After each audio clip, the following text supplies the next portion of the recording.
Olá, tudo bem? Como é que você está? Espero que muito bem. Aqui quem fala é o Pastor Sauro. Luz para o Caminho, programa Mente e Coração, mais uma sexta-feira com você. E a gente está no nosso podcast de encerramento de uma série de mensagens. Você já conhece isso, nosso procedimento aqui. A série de mensagens Alma do Líder. E olha, se você está numa posição de liderança, de influência, você precisa cuidar de pessoas ou é responsável por pessoas para alcançar um objetivo, um alvo, seja na empresa, seja na família, seja na igreja, seja você pastor, seja você um líder secular, eu não gosto muito dessa palavra, mas vamos usar aqui, líder secular. Seja qual a posição de liderança, você precisa ouvir esse podcast e também curtir esse vídeo, se inscrever no Luz para o Caminho e também compartilhar esse vídeo com outra pessoa. Sabe aquela pessoa assim que você tem em mente, que você está pensando assim, poxa vida, ela devia estar aqui escutando? Pois é, bênçãos da internet, você pode fazer isso compartilhando esse vídeo para essa pessoa querida que você quer muito ajudar. E olha, eu escolhi esse tema quando eu tive em mente uma pessoa que, graças a Deus, eu consegui trazer aqui, e eu vou ter o prazer de apresentar para vocês, se vocês ainda não conhecem, que é o nosso pastor Edson Vieira. Tudo bem, Edson? Tudo bem, Saulo. Prazer enorme estar aqui, rever você mais uma vez. Prazer é todo meu. Você sabe que eu pensei nesse tema, de verdade, nesse tema, depois que houve a sua confirmação de, vai dar certo. Eu falei, agora eu posso fazer esse tema. Por quê? Porque você foi a minha primeira referência de líder, sabe? Líder nato. Eu não sei se você concorda ou não com essa terminologia, mas eu sempre olhei para você e pensei assim, poxa, que cara, parece que tem a liderança no DNA. E eu sei que tem muito de experiência envolvido, de erros e acertos, mas o fato de você ter um ministério longo, na minha opinião, bem sucedido e principalmente bem casado, com filho criado e encaminhado, que é um outro drama de alguns pastores, né? E eu sei que vários deles não têm culpa, mas você chegar a essa altura do ministério, bem sucedido ministerialmente e ao mesmo tempo com família preservada e fé preservada, para mim é uma referência. Então, por isso que eu trouxe você para cá e espero que seja algo assim interessante e bom para você também, ok? Com certeza. Para mim, privilégio enorme e poder não só compartilhar um pouco do que já pude viver, mas também de aprender um pouquinho com você aqui. Ok. Bom, o senhor é pastor da igreja da Nazareno do Swiss Park em Campinas, já há 14 anos, é isso? É quase isso. Na verdade, eu sou pastor da Igreja Nazareno Central de Campinas há 14 anos. Ok. A Igreja Nazareno Central de Campinas tem extensões em Campinas. Entendo. Tem no Taquaral, tem no Cidade Universitária, tem no Nova Europa e tem também essa extensão no bairro Swiss Park. Eu estou lá como titular da extensão há 7 anos. Há 7 anos. Então, 14 de Central, 7 de Swiss Park. Isso. Mas a sua história não começa na Nazareno e nem em Campinas. Então, eu queria que você falasse um pouquinho onde é que você nasceu, como que foi a sua criação no começo, como que você encontrou Jesus ou foi encontrado por Jesus e até esse ponto que você chega em Campinas. Se puder dar uma parada geral aí. Eu sou nordestino, sou do sertão da Bahia e sou fruto do trabalho missionário de missionários americanos ainda. A Missão Brasil Central, que era uma missão presbiteriana, enviava missionários para o sertão inteiro. Então há muitas igrejas presbiterianas no sertão da Bahia, que é fruto do trabalho pioneiro dos missionários americanos. Um deles era avô do Beto Tru, que você conhece bem, que é um amigo querido. E meus pais o hospedaram quando eu era criança. Eu estou com 67, então eu tinha 64, eu tinha 4 anos de idade, ou seja, tem 63 anos isso. Meus pais o hospedaram e falavam sempre desse missionário, e eu dizia para Deus, não me permita morrer sem conhecer esse missionário. Só que eu imaginava que ele fosse idoso. E eu fui chamado para o ministério num acampamento aqui em Serra Negra, região aqui próxima a Campinas, num acampamento de adolescentes. Eu não era adolescente, eu já tinha entrado na juventude, mas o pastor Lázaro Aguiar, que é aqui de Campinas, ele está jubilado, ele me convidou para vir com ele de Belo Horizonte, numa Variant vermelha enferrujada, que ele chamava de A Furiosa. E nós viemos para esse retiro em 1979. E ali, naquele retiro, eu me preparando para o vestibular de engenharia, Deus me chamou para o ministério. Uma convicção profunda dentro da alma e do coração de ver aqueles adolescentes, muitos deles muito perdidos, naquela época já muito perdidos, e precisando da graça de Deus de serem evangelizados. E naquele retiro eu decidi que eu ia dedicar minha vida a trabalhar no ministério pastoral para ajudar pessoas. Voltei para Belo Horizonte, não fiz vestibular, fui para o seminário presbiteriano e ali estudei meu primeiro ano, mas no segundo ano eu vim para Campinas, para o seminário Nazareno. Por que razão? Embora de origem presbiteriana, quando meu pai morreu de infarto, quem assistiu minha família foi o pastor Aguiar, um pastor nazareno, que eu tinha ido na igreja dele um domingo e na segunda ele foi à minha casa visitar meus pais. E eu só fiquei sabendo uma semana depois, quando meu pai infartou, faleceu, e minha mãe disse, chamem o pastor. Eu pensei no pastor presbiteriano, mas minha mãe disse, não, eu quero o pastor que veio na nossa casa. Eu falei, mas qual pastor veio aqui? Ela disse, o pastor Aguiar. Aquilo mexeu comigo, porque eu não era membro da igreja dele. Ele fez o sepultamento, convenceu minha mãe a mudar para próximo da igreja e ele pastoreou minha mãe e cuidou dela por 2 anos, visitando semanalmente. Uau. Porque minha mãe ficara viúva. Nos tornamos amigos e logo ele veio embora para Campinas. E na sequência, com o chamado para o ministério, eu vim estudar aqui, fiz o seminário Nazareno e servi meus primeiros anos aqui na Central de Campinas como pastor de jovens. Mas depois fui pastorear a igreja que eu me tornei membro, que era a igreja que ele era pastor em Belo Horizonte.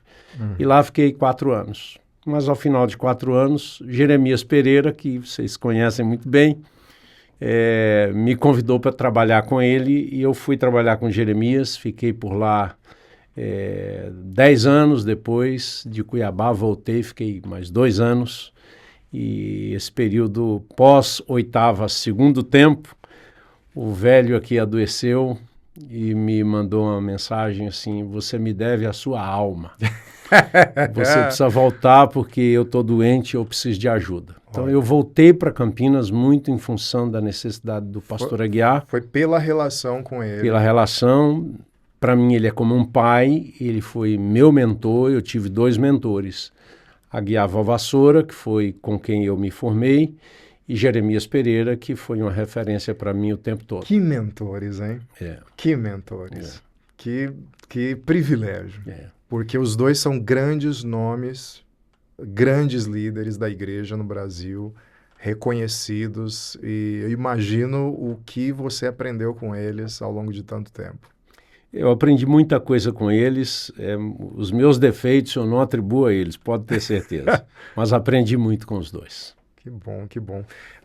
Para quem não sabe, o pastor Edson é quem me batizou, fez o meu casamento, só não batizou os meus filhos porque eu já estava em Campinas, o senhor estava em Cuiabá na época ainda, e eu estava em Campinas fazendo seminário quando começaram a nascer a prole, né? Sim. Então, por isso ele não batizou, mas, assim, pastor Edson tem um papel fundamental na minha formação e, como eu te falei, é a minha primeira referência de pastor, de líder e tudo mais. Mas, assim, eu fico pensando, assim, nessa sua trajetória, pastor, e essa mentoria que você teve com esses 2 grandes homens, você sempre teve noção de que teria um papel na vida de outras pessoas? Ou você pensava em fazer outra coisa da vida? Como que o ministério... Você falou do seu chamado no acampamento, mas aquilo foi um susto para você? Poxa, me sinto chamado. Ou já era uma coisa que você percebia que Deus estava desenvolvendo em você? O papel de liderança numa igreja? Não, na verdade quem achava que ia ser pastor era o meu irmão. Que aliás esteve aqui até ontem e foi embora para Belo Horizonte. Qual o nome dele? Ramon. Ele conhece... Era para ser o pastor da família. Ele seria o pastor da família, ele sempre foi muito estudioso da palavra, pregava, eu não pregava nada, eu não tinha essa intimidade com o ensino. Eu não acredito. Mas aí com o chamado e houve um adolescente que machucou e eu me preocupei com ele, eu levei para o hospital junto com uma pessoa até mais velha que eu também, porque na época eu não dirigia. E aquilo começou a me inquietar porque ele virou para mim e disse assim, ele chamava Moab, do Rio de Janeiro. Ele falou assim, você é pastor? Falei, não sou pastor. Ele falou assim, mas parece. Falei, não, meu sonho é outro. Eu queria ser engenheiro, mas Deus conhece todas as coisas, sabe que não ia dar certo eu construir prédio. Então, com o chamado para o ministério, eu voltei para Belo Horizonte resoluto, convicto de que deveria ir estudar e me preparar para o ministério pastoral. Mas nunca imaginei que eu fosse ter um ministério e me tornar um líder que iria influenciar pessoas. Eu só queria pregar o evangelho e cuidar de uma igreja e abençoar as pessoas com a palavra de Deus. Mas não tinha, assim, um projeto estabelecido. Eu sempre fui de ir fazendo e Deus vai atrás aí, pondo gente para arrumar as coisas, porque eu não me sinto, assim, tão habilitado para isso. Olha, duas coisas que me chamam a atenção. Primeiro, você citou um episódio que não envolve púlpito. Você citou um episódio que envolve cuidar de alguém. Primeira vez que... Porque eu ouço assim as histórias, normalmente alguém vai dar uma aula de escola dominical, ou tem uma oportunidade de pregar. Poxa, você fala como pastor. Mas eu confesso aqui, procurando na cabeça, que eu não ouço muitos relatos como esse de... Poxa, você cuidou de mim e você parece pastor. Então começa aí. Porque, assim, eu tenho você como uma referência de púlpito, de pregador. E aí você citar que... Eu confesso que eu fiquei imaginando assim, ele vai falar que um dia o pastor lá deu uma oportunidade para ele se descobriu. Então me surpreende que esse clique tenha vindo cuidando de alguém. Que interessante. Mas também eu fico pensando no seguinte, você começa como líder na igreja, como? Você era líder de ministério de jovens, né, lá na Nazareno, que você tinha me dito. Sim. Mas como que foi essa transição de alguém que não se via como engenheiro num primeiro momento e depois ia parar nos púlpitos, ia parar à frente de conselhos de igreja? Essa transição me interessa muito. Principalmente de alguém que diz assim, não era para eu ser engenheiro. Eu não ia ser político, eu não ia ser palestrante, eu ia ser engenheiro. E aí, de repente, você tem que assumir púlpitos, as pessoas olham para você buscando respostas, vão dizer assim, e aí, pastor, para onde é que a gente vai? O que tem que fazer? Como que foi essa transição lá no começo do ministério? Foi confortável, desconfortável? Como que foi para você? Olha, na verdade, antecede o meu chamado uma pregação. Finalmente. Uma pregação. Eu ainda adolescente, em Montes Claros, né, na Igreja Presbiteriana Central de Montes Claros, lá tinha um outro pastor chamado Jeremias, só que não Pereira, era o Jeremias Gonçalves, tudo amigos, mas outro Jeremias. E ele um dia disse assim, você vai pregar no sábado lá no bairro São João, que hoje tem uma igreja estabelecida, era uma congregação, e hoje o pastor lá é o pastor fundador, é o pastor Rodinon Botelho. Mas o Jeremias era quem escalava, quem ia falar na congregação. Ele diz, você que vai pregar. Eu falei, rapaz, eu nunca preguei na minha vida. Assim, no talo. Eu falei, nunca preguei na minha vida, como que eu vou pregar? Ele falou assim, não, você se prepare aí que você vai pregar. E aí eu falei assim, mas eu nunca preparei uma mensagem. Ele disse, não, mas sempre tem uma primeira vez. E aí um primo meu, que é presbítero em Goiânia, falou assim, eu te ajudo. Eu falei, se você me ajuda, tá bom. Aí ele me ajudou a preparar um esboço, em Atos 1:8, né? E eu fui para aquela congregação, subi lá tremendo e preguei uma mensagem que eu não lembro nada do que eu falei. O que eu sei de uma Atos... passagem, pelo menos. O que eu sei da passagem é porque eu já preguei tantas vezes, mas daquele dia, exatamente o que eu preguei, eu não posso lembrar, porque eu estava muito nervoso, nunca tinha feito. O Jeremias Gonçalves me jogou na fogueira e foi a primeira experiência de púlpito que eu tive. Mas aquilo não acendeu em mim o interesse pelo púlpito e pela pregação. Foi posterior a isso que eu viria a ser chamado no acampamento e tinha muito a ver com ver a situação daqueles adolescentes ali e de querer, de alguma maneira, servir as pessoas. Foi assim que começou o meu chamado, a convicção mesmo de me preparar para o ministério. O púlpito viria a ser um desafio, mas me ajudou bastante estar perto de um homem como Lázaro Aguiar, que sempre foi um pregador de Bíblia, né? Um homem muito de aplicação prática do texto para a vida da igreja. E depois com Jeremias, com aquela criatividade absurda que ele tem, não é? E que eu aprendia demais com ele, aprendo até hoje, mas convivendo de perto, lavávamos carro juntos, fazia cuscuz para ele comer lá em casa, visitávamos juntos, crescemos juntos no ministério. Ele foi uma bênção para a minha vida e para a minha família. Então foi assim. E essa transição para o ministério, ela foi acontecendo. Não foi fruto assim de muita elaboração. Eu não sou uma pessoa muito estruturada, muito organizada. Eu preciso de gente assim do meu lado para me ajudar a ir para frente. Sabe, pastor, eu visitei uma igreja nos Estados Unidos, chamada Kensington, lá em Detroit, e 15 mil membros, e fiquei impressionado com as estruturas e com a organização e por aí vai. O pastor é o Steve Andrews, é um pastor muito relevante lá na região dele, começou do zero aquela igreja, e um outro pastor me relatou o seguinte.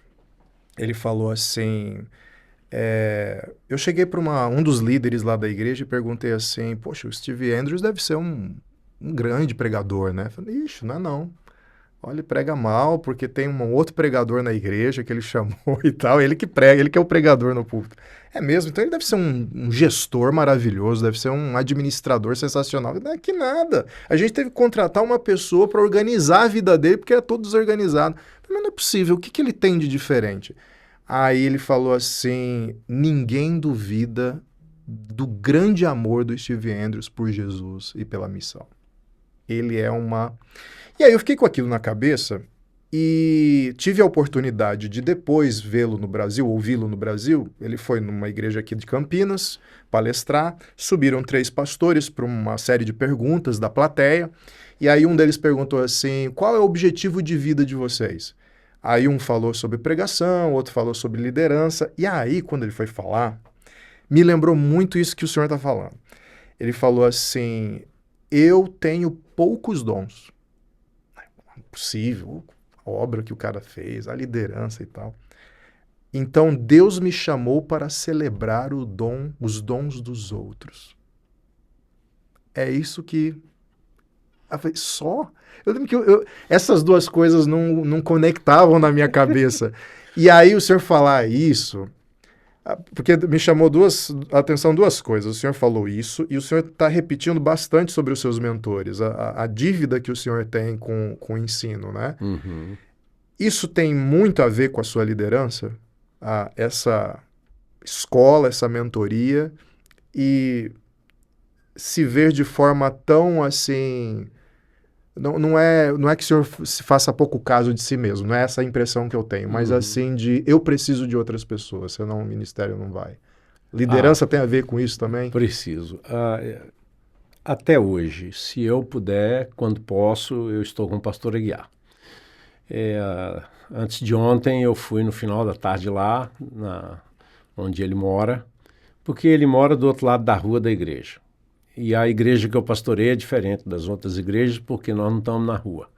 Nós estamos no mato. Nós estamos dentro do acampamento da igreja. O acampamento é cercado por 17 condomínios E a igreja não está na rua, ninguém vê aquela igreja. Nós colocamos uma plaquinha lá na rua apontando que tem uma igreja ali para dentro, descendo e aquela entrando ladeira. ainda tem uma ladeira e floresta. Isso, mato e ovelha e plantação.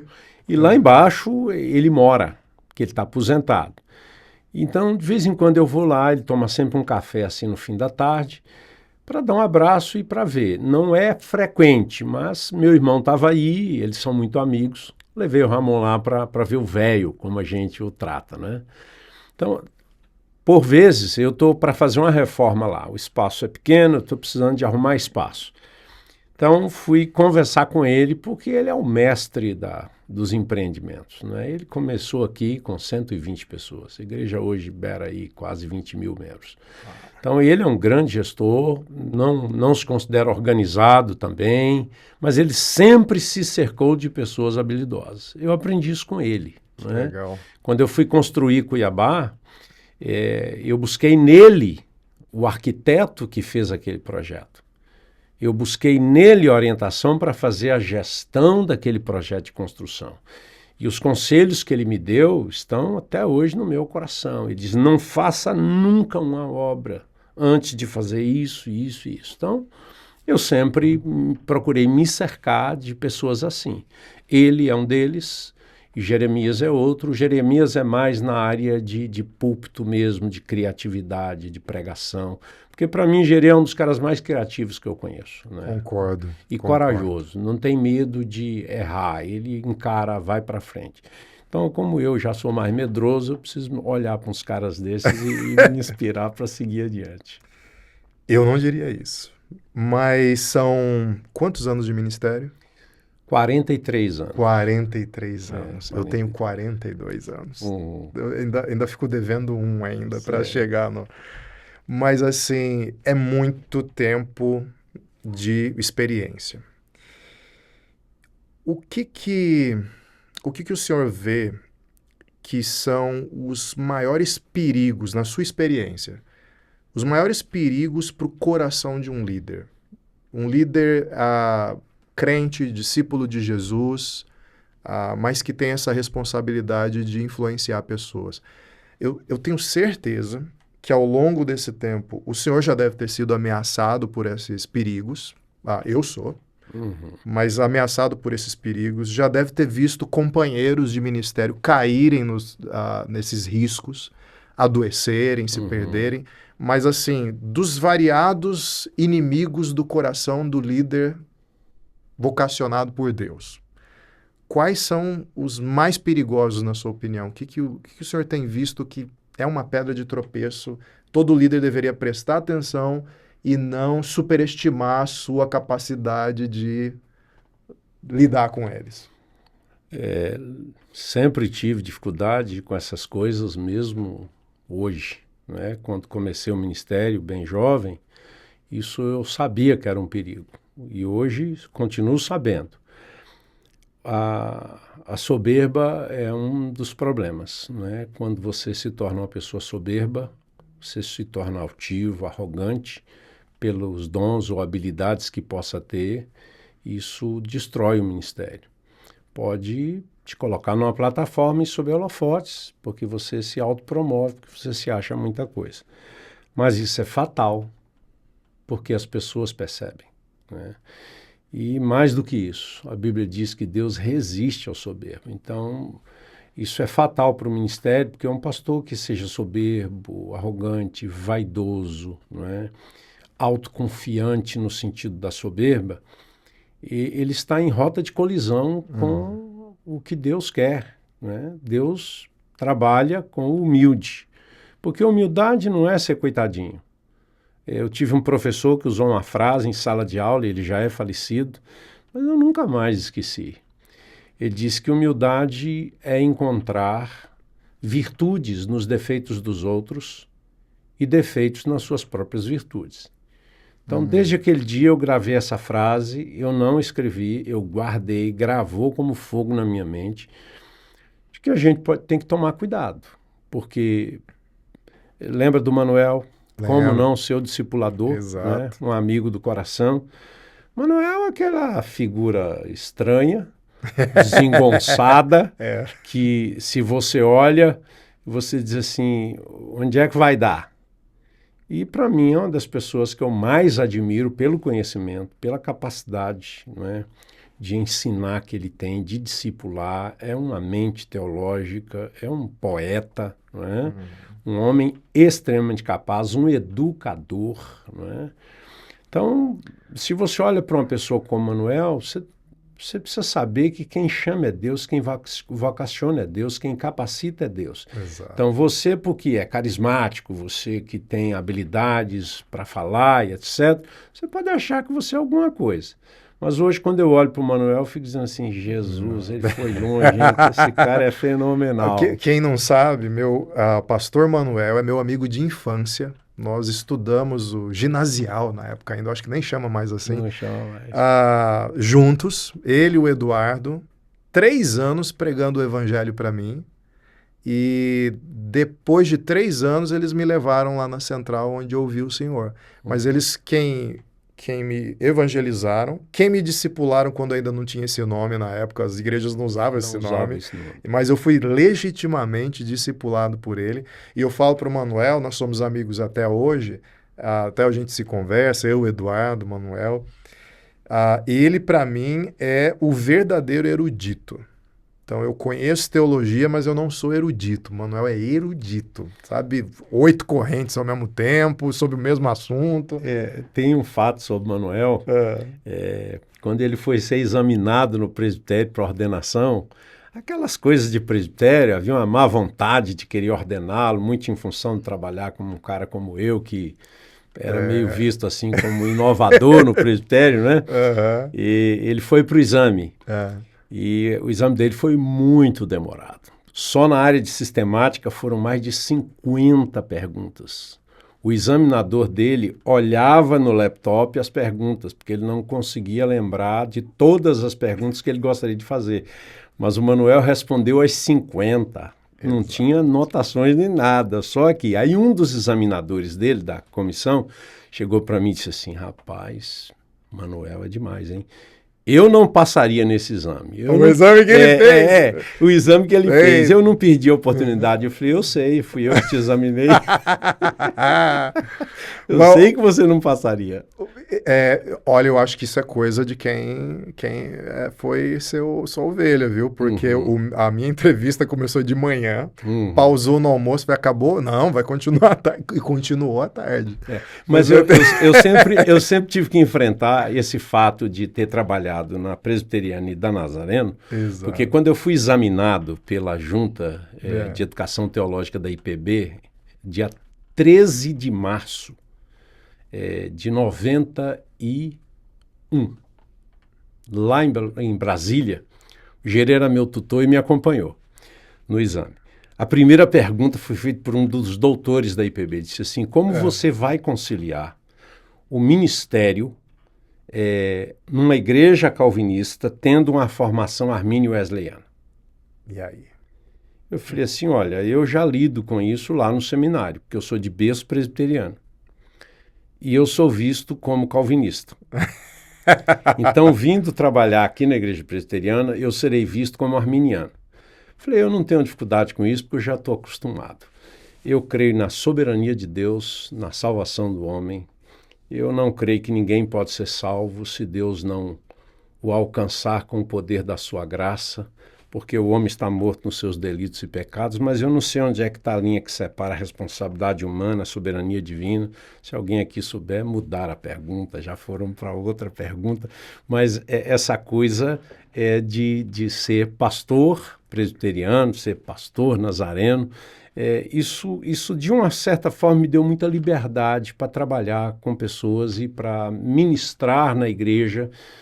De vez em quando alguém faz essas perguntas, eu digo, isso para mim não é relevante, porque eu sou pregador de Bíblia, querido. Exato. Arminianos deviam pregar a Bíblia, calvinistas deveriam pregar a Bíblia, deixa os teólogos lá no seu túmulo e vamos pegar a boa teologia e vamos estudar, porque eu também faço teologia. É só para provocar, não é? É só para provocar. Exato, exato. Mas eu me alegro muito de poder ter, de alguma maneira, contribuído. Aliás, o pastor Manuel hoje é diretor do Instituto Bíblico Reverendo Augusto Araújo, Sim, no qual ele estudou sim. logo após se converter Uhum. e foi enviado pela Central para estudar lá e se tornou... E, aliás, indo muito bem, obrigado, porque o Instituto está, assim, progredindo e tudo mais. Ele para mim, é uma pessoa que eu admiro muito. Ele estará comigo em abril aqui. Sim, já estou sabendo, já. Apocalipse, não é? Ele já me contou, feliz da vida lá. Mas olha só, a gente falou de um amigo nosso que não era visto de forma grandiosa por alguns. Quem o conhece sabe de todo o potencial dele. E falou também, o senhor citou essa experiência de ser visto com desconfiança por uma ala, por outra ala. Exato. Você acha que isso ajuda? Isso pode atrapalhar. A pessoa pode incorporar esse julgamento e realmente eu sou uma... Se vitimizar. Exato. Né? Pode atrapalhar. Mas em relação à soberba, isso foi algum instrumento? Ou a pessoa pode começar a se inflar para mostrar que não é, e aí se tornar soberba. A relação disso com a soberba, a luta contra a soberba, te influenciou de alguma maneira ou não teve nenhuma relação? Não, eu tive que lutar um pouco... Esses olhares de desconfiança. Porque assim, se por um lado você é muitas vezes desrespeitado, porque você é do jeito que você por outro lado você encontra pessoas que encontram no seu jeito e na sua forma de trabalhar e de fazer as coisas uma fonte de encorajamento e de inspiração. Então, o segredo é buscar a Deus. Há muitas portas que se abrem para um pastor no ministério, mas tem uma que Jesus diz que se ele entrar, ajuda demais a lidar com todas as outras. É a porta do teu quarto, para buscar a Deus e para pedir direção, sabedoria, pedir a Deus, me ajuda a saber a exata dimensão da minha estatura. A Bíblia diz que é pó. Então, diante de Deus, a gente é o que é. Deus nos conhece com a luz acesa ou com a luz apagada. E há uma definição de caráter, que caráter é aquilo que você é quando a luz está apagada. Então, se eu estou num hotel pregando numa conferência, minha esposa não pôde ir, o que eu sou lá, longe dela, longe das luzes, longe da igreja, o que eu sou lá é o que eu sou. Porque quando eu vejo que todo mundo está olhando para mim, eu posso ser de uma forma. Diante da igreja, no púlpito, mas quando eu estou sozinho e ninguém está me olhando, eu sou o que eu sou. Então, se houver pecado na minha vida, se houver duplicidade de caráter, lá vai vazar, lá vai fazer bobagem. Então, quando a gente tem vida com Deus, quando a gente vai para a palavra, quando a gente ousa entrar na presença de Deus em oração, porque Ele abriu essa porta para a gente, ali Deus vai nos quebrantar, nos moldar, nos ajudar a enxergar o tamanho que a gente tem. E aí a soberba não cabe porque Deus resiste ao soberbo. Então, é vida com Deus. Se Deus nos ajudar a ser crente e Ele ajuda, então a gente não vai se arrogar de muita coisa porque a gente sabe exatamente quem a gente é. Agora, se a gente entrar para aquele espírito academicista de muito conhecimento, de muita inteligência, de muita sabedoria, dos eflúvios, da capacidade humana, a gente pode começar a acreditar que a gente é alguma coisa além do que é.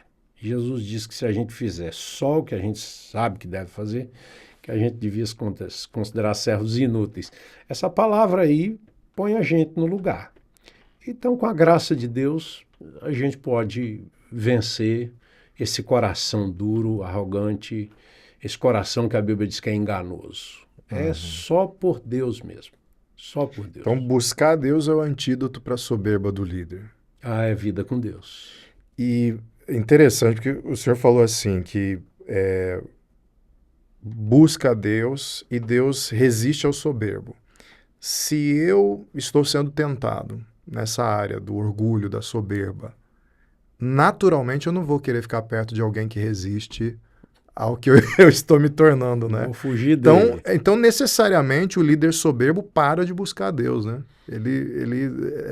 Não dá para pensar num líder soberbo e que, não, mas eu tenho uma vida rica com Deus, de intimidade com Deus, porque Deus não vai deixar essa região confortável, né? Não deixa. E conhecer a Deus é diferente de saber sobre Deus e ter informação ou cumprir os sobre rituais Deus. da igreja. Exato, e de falar sobre Deus, não é?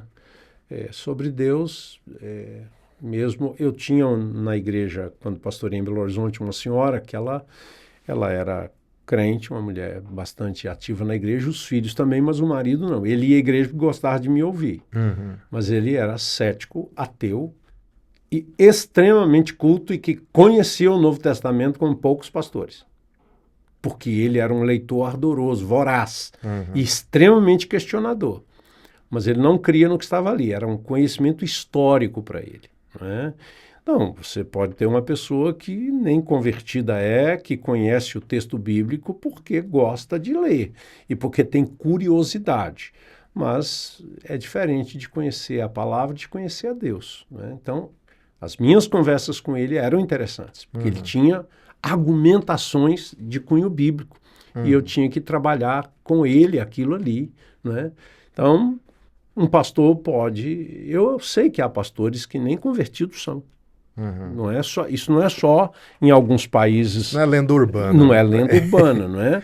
Então, alguns, eu conheci colega de seminário, e eu falei para ele, cara, você precisa conhecer a Cristo. Você está no seminário, você vai se preparar para o ministério pastoral, mas você precisa entregar sua vida a Jesus. O cara não era crente. As convicções dele, as práticas dele e os conceitos que ele tinha a respeito de vida, de Bíblia, de fé, de igreja, tinha nada a ver com um coração regenerado. Ele era só um intelectual que achava interessante viver nesse meio religioso. E não é um julgamento, era uma constatação, você confrontar e a pessoa afirmar a sua incredulidade sobre inspiração das Escrituras e por aí vai. E para ele, Bíblia e Harry Potter era quase a mesma que coisa. sinônimo. E no seminário. A Bíblia está no hype agora, né? Tem historiador, filósofo, ateu, que considera muito bem a Bíblia. Nossa, é uma literatura incrível, fundação da sociedade ocidental e referência de moralidade ou de moral, mas não necessariamente eles creem na... Né? Gente grande aí que a gente vê pela internet e que fala muito bem da Bíblia. A época dos pensadores que veem mal a Bíblia parece que passou, né? Mas a gente não pode confundir essa simpatia com fé verdadeira. Exatamente. Né? Tem mais algum desafio para o coração do líder que o senhor vê na sua experiência? Que o senhor poderia citar? Então, soberba, tem algum outro que te chama a atenção? Desejo de prosperar usando o ministério.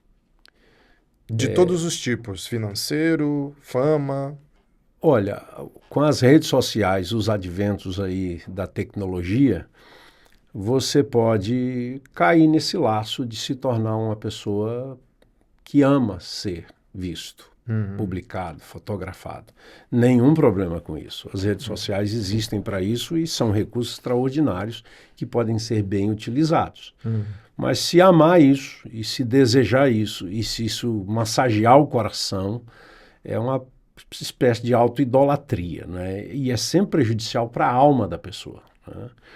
Então, agora, a questão da material não é que eu pense que pastor tem que viver na miséria, ou que pastor, não, eu sou absolutamente contrário a isso. Fui seminarista, fui cuidado por minha igreja, eu era o único da minha turma que tinha uma bolsa de estudos.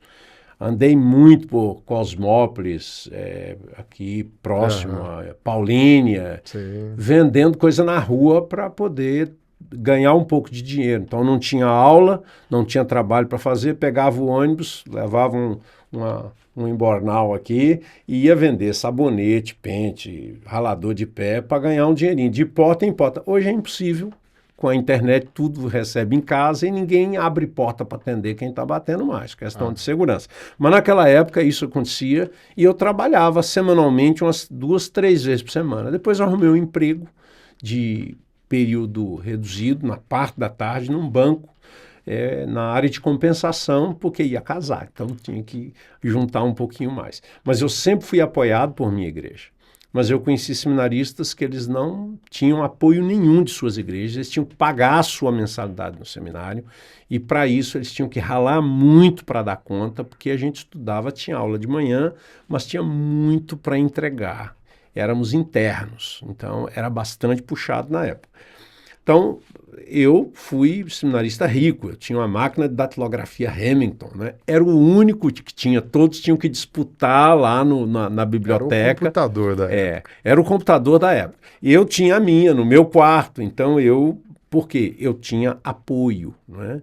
Porque penso eu que quando o seminarista passa necessidade em seminário, me perdoem a franqueza, é meu jeito, eu acho que é falta de vergonha da igreja, sim, de deixar um seminarista passar aperto ou passar necessidade. Ele está ali para se preparar e precisa de ser cuidado. Vejo que pastores passam muitas dificuldades. Eu fui um homem da área comercial e muito bem remunerado. Quando eu deixei o seminário, deixei a empresa e vim para o seminário, o meu chefe me disse, você é louco, fica comigo que você tem futuro. Eu falei, meu futuro está nas mãos de Deus. Eu vim para o seminário, 1 ano e meio depois ele faliu. E tentou o suicídio por causa da falência dele. Olha. E não faliu porque a empresa ia mal, ia muito bem, mas ele aplicava no mercado financeiro. Ele queria ganhar mais fácil. E ele levou um tombo no mercado financeiro, perdeu tudo da noite para o dia e tentou o suicídio. E ele disse, você tem futuro comigo? Eu falei para ele, não, doutor, o meu futuro está nas mãos de Deus. Eu trabalhava na área do aço. Então era bem remunerado. Vim para o seminário para não ganhar nada. Depois de 4 anos, fui ganhar gloriosos e abençoados 3 salários mínimos, casado, que na época era $60 o salário mínimo. Hoje seriam $180, não é? O salário pastoral, então... então achei que na transição dos anos ia melhorar, mas não... Foi bem justo, era bem apertado, a gente vivia com muito pouco, às vezes com algumas necessidades que a gente tinha que considerar que elas não eram importantes, porque o orçamento familiar era muito pequeno. Então, hoje eu estou com 43 anos de ministério, eu sou um pastor bem cuidado por minha igreja, bem remunerado, moro numa casa excelente, que eu construí depois de 40 anos de ministério. Eu entrei na minha casa pela primeira vez, depois de 40 anos de ministério, sempre vivendo de casa da igreja. Nesses 40 anos, Deus me ajudou a me preparar para construir minha casa, com muito trabalho e dificuldade. Então, não estou dizendo que um pastor não possa ter conforto, ter seu carro, poder sustentar sua família, educar seu filho com dignidade. Não. Mas o ministério não é lugar de enriquecer. O ministério não é lugar de ganhar dinheiro. O ministério é lugar de servir pessoas, de servir a Deus. Se aprover a Deus abençoar a sua vida nesse ministério, ele vai abençoar. Mas esse não é o alvo principal. Não pode ser o alvo. A gente não pode ter apetite por essas coisas. É complicado, porque quando a gente tem apetite por essas coisas, elas podem se tornar a prioridade do ministério. E é uma fome que não passa, né, pastor? O coração humano é insaciável. Então... Numa pregação sua, que lá, não sei se você vai lembrar, mas lá na época de Cuiabá, eu me lembro de um exemplo que o senhor deu do Rockefeller. Quanto de dinheiro é necessário para um homem? Aí ele responde, só mais um pouco.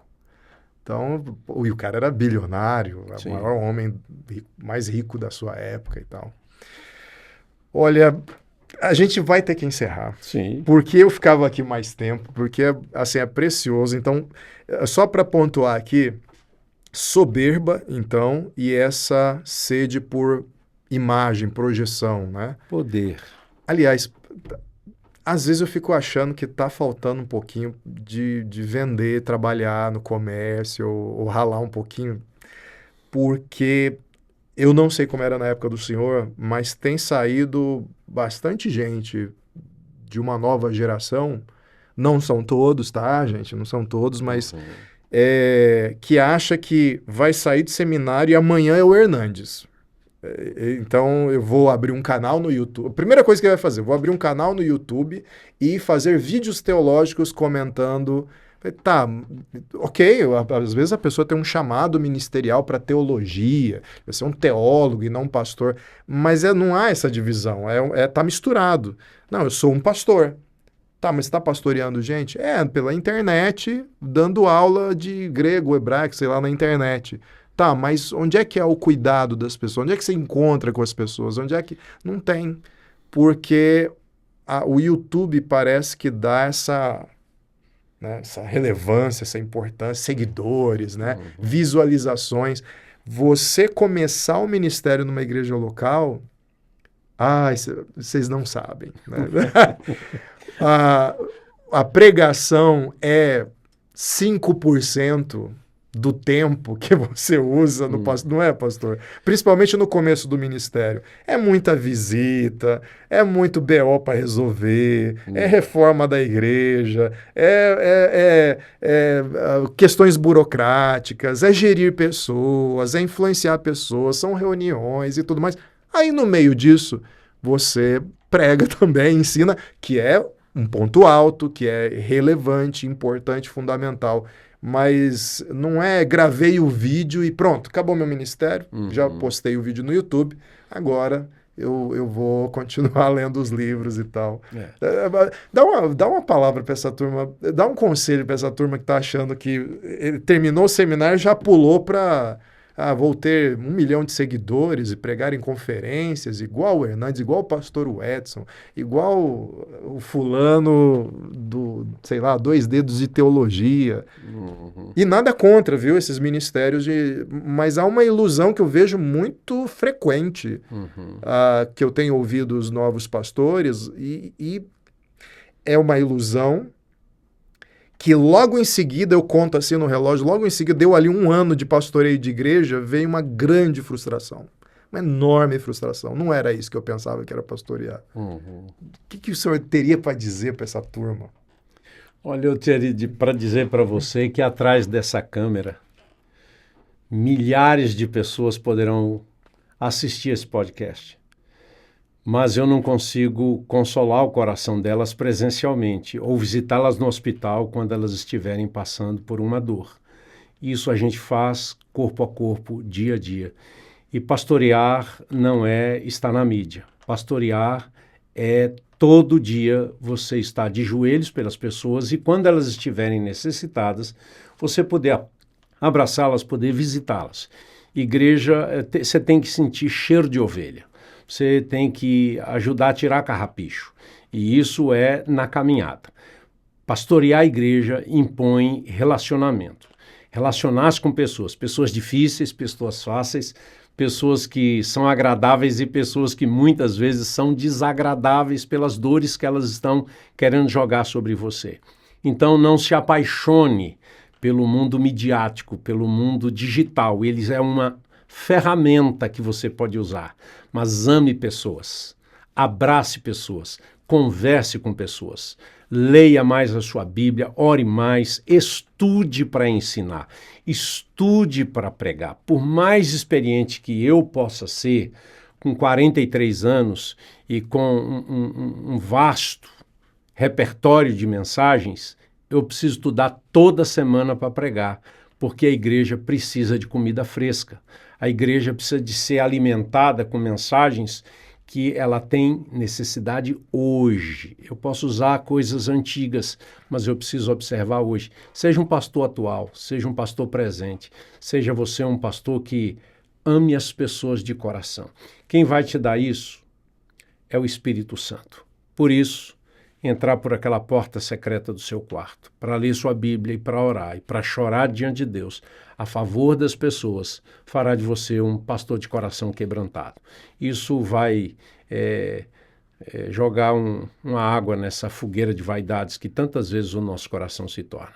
Desejo muito que você seja abençoado pelo Senhor no seu ministério. Obrigado, viu, pastor? Muito obrigado. Obrigado. Olha, eu vou chamar mais vezes, hein? Se o senhor tiver agenda aí, vai ser um privilégio. Privilégio meu. Deus abençoe, Saulo. Prazerão. E você fica com essas palavras e continue nos acompanhando no canal da LPC e também acompanhando a playlist do Mente e Coração Nós estamos sempre interessados nesse cruzamento, nessa esquina entre fé e qualidade de vida, saúde mental, em várias esferas. No caso aqui, a gente conversou sobre a esfera da liderança, mas você pode acompanhar sobre depressão, ansiedade, burnout, conversa com pastores, psicólogos, psiquiatras cristãos. Então, use a nossa playlist como a sua devocional, como o seu autocuidado, participe. E não se esqueça, se inscreva no canal, curta esse vídeo e compartilhe. A gente se vê na sexta-feira que vem com um novo tema. Até lá!